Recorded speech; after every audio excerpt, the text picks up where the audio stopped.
J'entre maintenant sur la commune de Champvallon. La vallée que j'ai formée est très large et le fond où je coule était particulièrement marécageux, obligeant à construire Champvallon à flanc de coteau, loin de mon cours. Heureusement, en plein milieu du village, la source de la fontaine Saint-Georges sort de terre. Aujourd'hui, je ne suis plus visible car au XIXe siècle, j'ai été capté afin de permettre l'irrigation des terres et l'alimentation d'un lavoir. Le lavoir est maintenant propriété privée, mais il est toujours conservé par son propriétaire dans l'état où il était lorsqu'il a cessé de servir.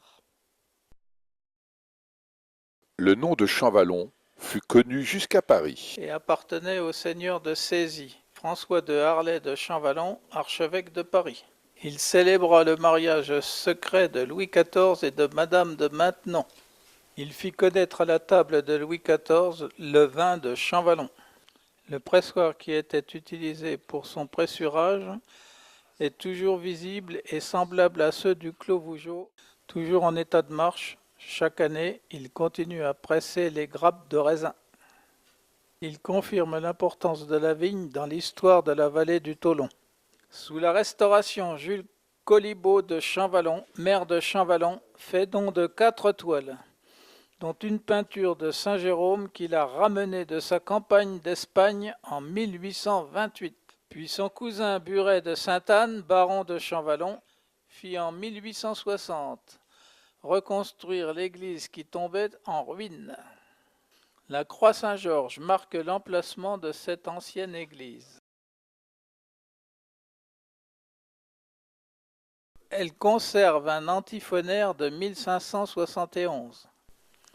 2 bénitiers en coquille qui sont les plus grandes connues. Beaucoup plus près de nous, une plaque sur la mairie rappelle la mémoire de Clémence Henriette Anet Dupuis, résistante de la dernière guerre.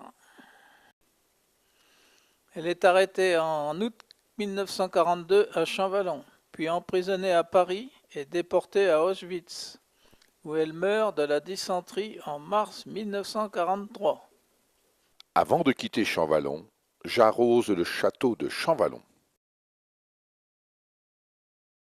Si les Harlay de Champvallon ne résidèrent jamais dans ce château, il eut d'autres propriétaires prestigieux, comme le duc de Saint-Simon.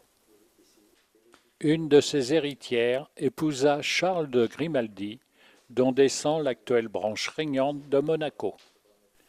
J'aurais pu peut-être faire partie du patrimoine de la famille Grimaldi si une petite fille endettée du duc de Saint-Simon ne m'avait vendu à un riche marchand de Villeneuve-sur-Yonne, N. Bonneville de Sainte-Anne.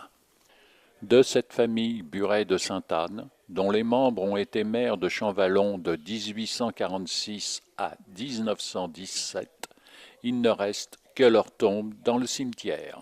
C'est à la hauteur du château que la préfecture mesure la hauteur de mes eaux pour savoir s'il y a assez d'eau pour autoriser l'arrosage ou non. Après le château, c'est le moulin à temps de Champvallon que j'entraînais. C'est là que l'on broie l'écorce de chêne qui sert au tannage des peaux.